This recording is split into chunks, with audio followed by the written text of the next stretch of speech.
तो अभी हम ये वीडियो देखेंगे। So this is a spring balance. ये स्प्रिंग बैलेंस है, ये इसने वेट यूज़ किए हैं और ये है इसके पास wooden block. One end. Place the wooden plank on a smooth surface. Attach a spring balance to it. तो सबसे पहले इसमें ये स्प्रिंग बैलेंस लिया और इसने इसको ये जो है इसको पुल करेगा, ये खींचेगा इसको। Now pull at the wooden plank with the spring balance till the plank starts moving. Note the reading on the spring balance while the plank is moving. तो ये Weight, देखो 1 क्या gram. कह रहा है, This ये देखेगा कि ये जो है ये नंबर आ रहे हैं ना, यहाँ से आपको पता जितना नीचे ये स्प्रिंग बैलेंस जाएगा वहाँ से आपको पता लगेगी कि इसकी रीडिंग क्या है। number indicates the amount of force required to overcome the frictional force and make the plank move over the surface. अभी Now उसने put वेट 100 रख grams दिया। of weight on the plank. अब देखो Again pull the plank देखो with the अब यहाँ spring पे balance. देखो ये गैप आ Note रहा the है। reading in the अब spring ये यहाँ balance. से जो है रीडिंग नोट It करेगा। reads 25 grams. Now place another 200 grams on the plank. अभी उसने Again वेट pull और the इंक्रीज plank कर with the दिया। spring balance and note the force applied. तो ये देखो यहाँ से हम देखेंगे कि यहाँ की जो रीडिंग है वो कितनी आएगी। अभी मेरे पास ये रीडिंग है यहाँ तक आ रही है, तो मैं कहूँगी कि यहाँ मेरी जो फोर्स है वो 1.0 न्यूटन लगी। 5 grams. तो this is the spring balance. Now we will increase the weight to अभी 500 उसने grams फोर्स and और note the इंक्रीज reading. कर दिया। देखो अब कितना सारा उसको फोर्स लगाना पड़ेगा ताकि उसको वो पुल कर सके, उसको वो खींच सके। तो जितनी आपकी जो स्प्रिंग बैलेंस पे रीडिंग आएगी हम उतना रीड कर लेंगे। आपके इसके पास जो रीडिंग है वो आ रही है 0.75 है, तो इसके पास आपके पास रीडिंग अबाउट 1 आएगी। ये देखो जब वो खींचेगा वो देखो 1 आ रही है अभी We reading. observed that the तो फ्रिक्शन क्या है, कहता the force required to move the plank over the surface increase with the increase in the mass of the plank. जितना ज़्यादा इसके ऊपर जितना ज़्यादा आप इसके ऊपर वेट रखोगे उतना आपको फोर्स लगानी पड़ेगी खींचने के लिए। ऑब्वियसली जितना भारी होगी चीज़ उतनी ज़्यादा आपकी फोर्स लगेगी। the force required to move the plank over the surface increases with the increase in the mass of the plank. तो जितना ज़्यादा आप अपने वेट लगाओगे उतना ज़्यादा आपको वेट देना पड़ेगा। आपको कैसे पता लगेगा, ये इंस्ट्रूमेंट है स्प्रिंग बैलेंस। जितना इसके बीच में गैप आएगा और जितनी हम रीडिंग लेंगे यहाँ तक, तो ये इसकी क्या होगी कि मुझे इतनी फोर्स चाहिए। तो ये देखो ये मैंने अपना एक प्लैंक सेट किया है और यहाँ पे मैंने रखी है अपनी एक बुक। ठीक है, अभी ये देखो ये मैंने रफ सरफेस के लिए थोड़ी थोड़ी जो चादर जो मेरी बेडशीट है उसको मैंने फोल्ड कर दिया। तो देखो अभी यहाँ से जब हमारे पास जो पेन जब स्लाइड करेगा तो ये जो है हमारे पास यहाँ पे आके स्टॉप हो गया। अब इसकी जगह अब इस जो रफ सरफेस की बजाय मैं यहाँ पे अगर स्मूथ सरफेस रख दूँ तो अभी जब मैं पेन को स्लाइड करवाऊंगी तो ये जो है काफ़ी आगे तक चला जाएगा।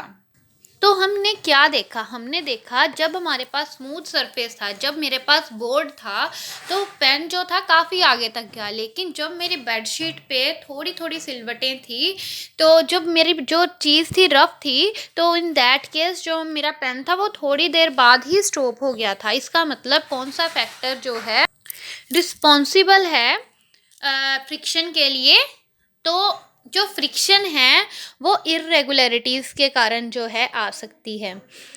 Even two surface which appear very smooth, even जो सरफेस जो बहुत स्मूथ होते हैं उसमें भी फ्रिक्शन होती है। फ्रिक्शन क्या होती है, लॉकिंग। देखो सपोज करो ये मेरे पास जो मेरा टेबल का सरफेस है और ये मेरे पास मेरे सेल या फिर मेरे पेन का सरफेस, वो क्या करेंगे, इंटरलॉकिंग। इंटरलॉकिंग मीन्स ये हमारी 2 फिंगर्स हैं, तो इंटरलॉकिंग मतलब ऐसे इनको लॉक कर लेना, इंटरलॉकिंग। अब इसको इंटरलॉक करने के लिए अब मुझे सपोज करो किसी चीज़ को पुश करना है, तो अभी आप बताओ मुझे कि रेस्ट वाली चीज़ को पुश करना आसान है या फिर जो चीज़ मूव कर रही है उसको पुश करना आसान है।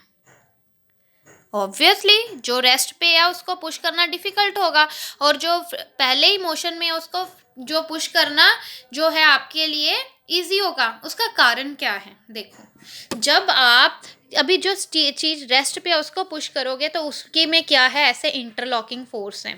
तो जब वो रेस्ट पे होगी, रेस्ट का मतलब जब वो खड़ी होगी तो वो पहले निकलने की कोशिश करेंगी, लेकिन ऑन द अदर हैंड जब कोई चीज़ मोशन में आ जाएगी तो उसको टाइम ही नहीं लगेगा इस इंटरलॉकिंग के लिए, फटाफट फटाफट फटाफट मूव होती रहेगी। तो यही चीज़ लिखी है हमें, कहते हैं कि अभी सबसे पहले तो उन्होंने इसके बारे में हमें बताया है, जिसमें मैंने अभी स्मूथ सरफेस और रफ सरफेस की बात की। In which case the distance covered is minimum, कम से कम डिस्टेंस किसने किया?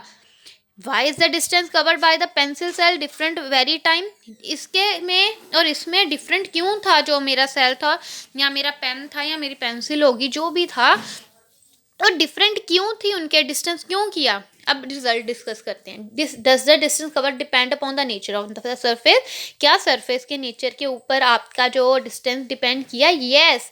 जब मेरे पास स्मूथ सरफेस था तो सेल जो था या मेरा पेन था वो काफ़ी आगे तक गया, लेकिन ऑन द अदर हैंड जब मेरा सरफेस रफ था तो जो पेन या पेंसिल जो भी आप यूज़ करोगे, आप करके देखना, तो वो कम जो डिस्टेंस है कवर कर पाएगा। सो जो फ्रिक्शन किसके कारण होती हैं? इरेगुलरिटीज़ के कारण होती हैं, ये हर सरफेस भी होती हैं। तो बेसिकली क्या होता है कि ऐसे जैसे मैंने कहा कि फिंगर्स हैं, फिंगर्स जैसे आपस में इंटरलॉक कर लेती हैं, सरफेस भी अपने आप को इंटरलॉक कर लेते हैं। तो अभी है, देन मैंने पूछा कहते we see the friction is cause by interlocking, किसके कारण हुई? इंटरलॉकिंग या इरेगुलरिटीज के कारण जो हैं जो फ्रिक्शन कोज हुई। It is obvious that the force of friction will increase if the two surface are pressed harder. इसका मतलब कि अब देखो कोई चीज़ है उसको मैं बड़ी जोर से प्रेस करके रखूँ तो उससे क्या होगा? फ्रिक्शन और बढ़ जाएगी, वो अच्छी तरह अंदर तक जो है ड्रैग हो जाएगा। You can experience by dragging a mat when nobody sitting on it, कोई भी जो है आपकी जो मैट पे कोई नहीं बैठा तो, and when a person is sitting on it. Okay, अभी एक मैट है, ठीक है, अपने आप सोचना एक मैट है, मैंने ज़मीन पे मैट बिछा दी, पहले उस पर कोई नहीं बैठा था। और दूसरा केस है कि जब मैट बिछाई और उस पर किसी इंसान को बैठा दिया, मम्मा को बैठा दिया, पापा को बैठा दिया, तो आप किसको खींच पाओगे जल्दी? फटाफट बताओ। ऑब्वियसली जिस पे कोई नहीं बैठा उसको खींच लोगे, क्यों? क्योंकि उसके ऊपर कोई इंटरलॉकिंग नहीं हो पाई, लेकिन जैसे ही मम्मा मैट पे बैठे उन्होंने इंटरलॉकिंग कर दी। इंटरलॉकिंग से क्या होगा? रिकॉल योर एक्सपीरियंस, इंटरलॉकिंग से क्या होगा? आपके पास फ्रिक्शन इंक्रीज हो जाएगी। Recall your experience when last time you moved a heavy box, अभी कभी आपने हैवी बॉक्स को मूव किया होगा, तो सपोज करो अभी हैवी बॉक्स को मैंने मूव नहीं किया, मैंने उसको ऐसे ही जो है पकड़ के अभी रखा, तो क्या होगा? उसकी इंटरलॉकिंग हुई होगी बिकॉज वो रेस्ट पे है।